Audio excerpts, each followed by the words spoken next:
365 días con el Padre Pío. Gianluigi Pasquale. Presentación de la edición española. Al libro 365 días con el Padre Pío lo podríamos llamar Hermano Mayor, del tan conocido y leído librito de bolsillo, Buenos días. Buenos días, traducción española del italiano Buona giornata, nos ofrece, igual que 365 días con el Padre Pío, un pensamiento para cada día del año.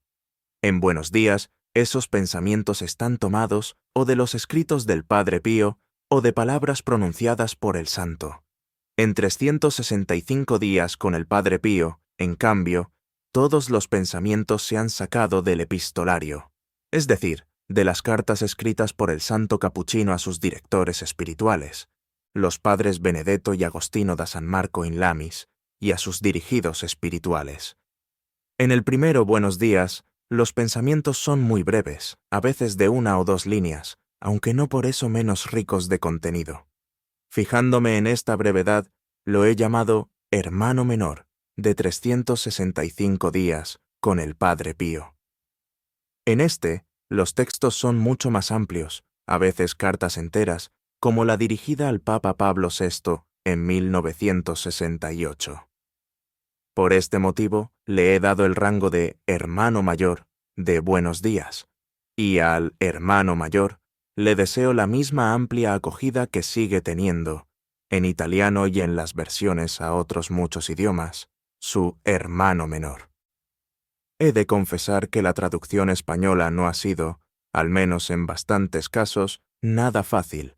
Quizá porque en este estilo epistolar, sobre todo cuando el autor, como en este caso, piensa que las cartas nunca llegarán a personas distintas del destinatario, la redacción se suele cuidar menos. Posiblemente también, el fraile capuchino lo dice expresamente en algunos casos, porque el Padre Pío escribió muchas de estas cartas robando horas al sueño y muy cansado después de haber pasado casi todas las horas del día atendiendo a la gente, sobre todo en el confesonario. Y, sin duda, porque el crucificado del Gárgano, especialmente cuando tenía que manifestar a sus directores espirituales sus profundas experiencias místicas, no encontraba palabras adecuadas para hacerlo, y recurría a colocar, uno tras otro, sustantivos, verbos, adverbios. Si el texto italiano lo hallamos entre densas nubes, expresión tantas veces usada por el Padre Pío en sus cartas, ¿cómo conseguir que sea clara su traducción española? Al traducir los textos italianos, se ha buscado, como es lógico, la fidelidad ante todo y al contenido, fidelidad en lo posible al estilo usado por el autor, y fidelidad también a la grafía empleada, que, al tratarse de cartas escritas en el arco de 13 años, alterna en el uso de mayúsculas y minúsculas, en la puntuación. La fidelidad al estilo hace que, en muchos casos, la lectura no resulte ni fluida ni agradable. El Padre Pío lo podrá comprobar. El lector aconseja repetidas veces la lectura de buenos libros. El libro que el lector tiene en sus manos es, sin duda alguna, excelente. Al acercarnos al pensamiento de cada día, cabe seguir, y es muy aconsejable hacerlo el consejo que el Padre Pío da a Rafaelina Cerase en carta del 14 de julio de 1914. Antes de ponerte a leer esos libros, eleva tu mente al Señor y suplícale que Él mismo se haga guía de tu mente, se digne a hablarte al corazón y mueva Él mismo tu voluntad. Si actuamos de ese modo, no hay duda de que nos ayudará eficazmente a progresar en los 3 objetivos que el santo de Pietrelcina propone a Assunta di Tommaso en carta del 24 de septiembre de 1916. Daremos gloria a nuestro Padre del cielo, nos santificaremos a nosotros mismos y daremos buen ejemplo a los demás. 12 de octubre de 2010. Elías. C. Abodevila G. Arde. Of E.M. Cap. Prólogo. Conozco a muchísimas personas, sobre todo jóvenes, que cada día rezan a Dios a través del Padre Pío y con el Padre Pío. Lo hacen considerándolo todavía como Padre, aunque él ya es, desde hace algunos años, San Pío de Pietrelcina. Y estas personas decía que muchas en Italia, pero otras muchas también en el extranjero se dirigen al estigmatizado del Gárgano en los momentos y situaciones más normales de su jornada, mostrando una devoción que se manifiesta de múltiples formas, guardando una estampa en la cartera que muestran al primero que les pregunta por su fe, exponiendo su fotografía bien visible en su trabajo y hasta en los carteles de las autopistas, leyendo fragmentos de sus incomparables cartas, que hoy están recogidas en un verdadero epistolario. Estas cartas son una riquísima mina, todavía no explotada en su totalidad, de espiritualidad cristiana, que muestran un profundo amor por la humanidad humilde y pobre, sobre todo por aquella que cada día trabaja y sufre, haciendo posible tanto la historia del mundo como la historia de la salvación. Las cartas del Padre Pío hablan directamente al corazón de quien las lee y le hablan de Dios. Se trata de una correspondencia dirigida a hombres y mujeres, a los que el Padre Pío escuchó a lo largo de decenas de años en su confesionario, deseosos y nunca saciados, como lo estamos nosotros de poder intuir el rostro maravilloso de Jesús, que nos prometió estar con nosotros cada día, todos los días, hasta el fin del mundo. Mateo 28:20, también hoy. Y precisamente a esos hombres y mujeres, el Padre Pío les escribía muchas cartas, llenas, entre otras cosas, de imágenes inéditas y de metáforas extraídas de nuestra realidad más cotidiana, y con referencias frecuentes a sucesos de la naturaleza, a representaciones del paisaje, al calor de los afectos familiares y de la amistad. En suma, a la manera de ser de la gente típicamente italiana, en la que laten todavía un carácter firme y una religiosidad profunda. Convencido de que Jesús mantiene, también para este año nuevo, la promesa de estar con nosotros todos los días, pensé que, a través de un pensamiento diario extraído de las cartas del Padre Pío, esta promesa resultaría todavía más tangible. Un pensamiento de cada día del Padre Pío. No creo que sea una osadía afirmarlo, es para nosotros un pensamiento de cada día de Jesús, el único que nos ama y nos cura plenamente, porque ambos han sido perforados por los clavos de la historia, los estigmas. Jesús realmente y el Padre Pío por gracia, pero ambos físicamente. Los clavos de la historia son, en efecto, los del soplo del Espíritu de Dios sobre el hombre, que, día tras día, nos impulsa a la conversión, haciendo madurar en nosotros las líneas maravillosas de la imagen de Cristo. Efesios 4:13.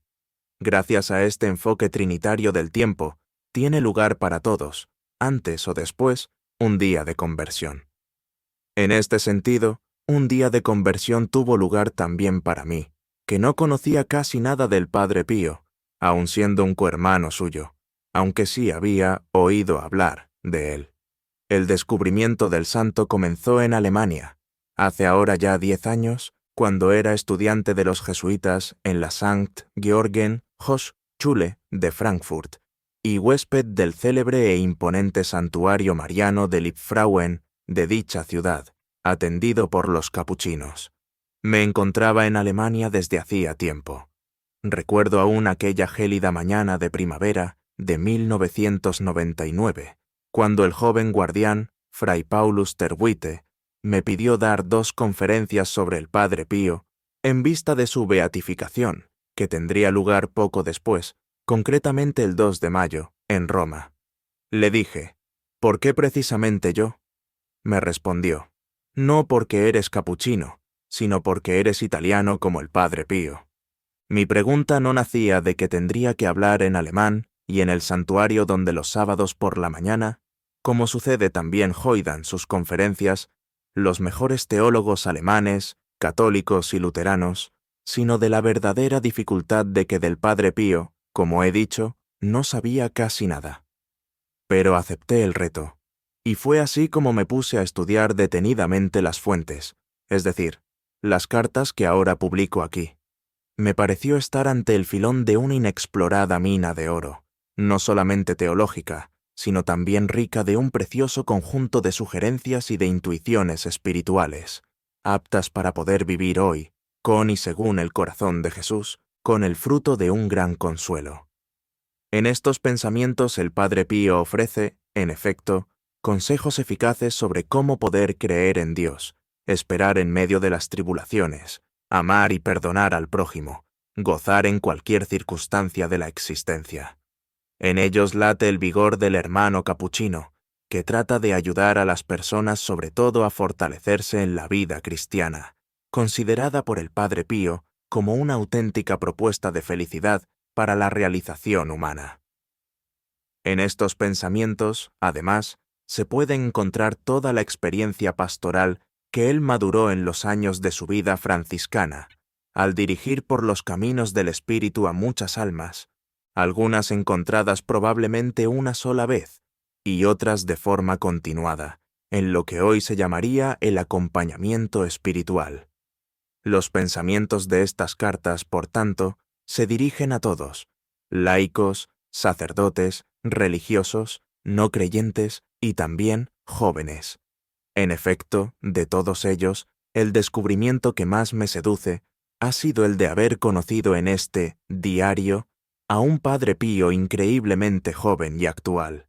Además, me he dado cuenta de ello figurativamente al visitar, algunos años después, los lugares de su vida en el Gárgano, Foggia, y de su infancia en Pietrelcina, Benevento, en cuyos conventos abundan sus fotos de fraile joven, con aquellos ojos grandes, luminosos y dulcísimos.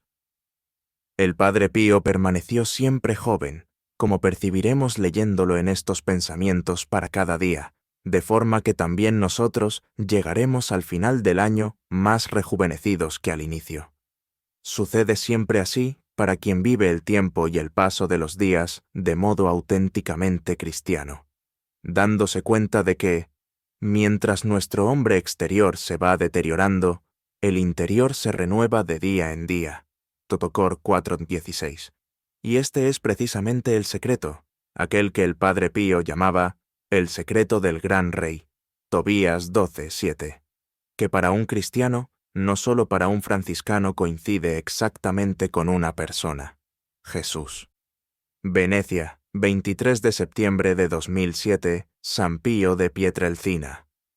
G. Gianluigi, P. Asquale, OFM Cap. Fuentes y selección de textos. La presente antología de textos está tomada toda ella del epistolario de San Pío de Pietrelcina, que, por otra parte, constituye la parte más importante de sus escritos. La correspondencia epistolar del Padre Pío tiene una notable amplitud de modulaciones, desde la exhortación a la dirección espiritual de las almas, desde la homilética a la exégesis bíblica, desde la reflexión existencial o acontecimientos históricos del momento a las confidencias personales de los propios estados de ánimo y de los aspectos espirituales más íntimos. Atendiendo a esta amplitud, la elección de los textos se ha hecho privilegiando aquellas reflexiones y exhortaciones no muy condicionadas por una situación ocasional determinada, o que, aunque suscitadas por una particular exigencia del momento, son aplicables a las diversas categorías y a las condiciones de vida de los posibles lectores de esta selección. De este modo, si el santo de Pietrelcina se dirige frecuentemente a sus hijos espirituales con expresiones tales como «Nuestro Señor te ama, hijita mía, y te ama tiernamente», o «Recuerda, hijita, que la caridad tiene 3 elementos», o también «Vive tranquila, mi querida hijita», el lector puede imaginar con razón que estas palabras van dirigidas al corazón de cada ser humano, incluido a él mismo y, ante todo, a él mismo, en camino por las vías de la perfección cristiana. Cuidadosamente seleccionados de la amplia tipología de las más intensas páginas espirituales del Padre Pío, los textos han sido asignados oportunamente a los diferentes días del año, buscando, en lo posible, la sintonía con la celebración del año litúrgico. Esto se ha hecho con asignaciones precisas a las principales solemnidades y fiestas fijas: Navidad, Epifanía, Asunción, Inmaculada Concepción, etc., y a algunas fiestas y memorias de santos: Santos Pedro y Pablo, San Francisco, Santa Teresa, etc. Mientras que, para las fiestas movibles, se ha tomado como referencia el calendario litúrgico del 2008, sobre todo para el período fuerte de Cuaresma, Pascua, Pentecostés, subrayando, por ejemplo, con reflexiones sobre la pasión y muerte de Jesús, los viernes de Cuaresma, pero teniendo en cuenta el arco de oscilación del tiempo cuaresmal y pascual de los diferentes años, para poder, de esta forma, ofrecer para cualquier año un conjunto de reflexiones que, más que seguir un esquema rígido, abrace el misterio pascual en su totalidad, ya que, como debería ser conocido por todos los cristianos, los momentos de la pasión, muerte y resurrección de Jesús forman un todo indivisible.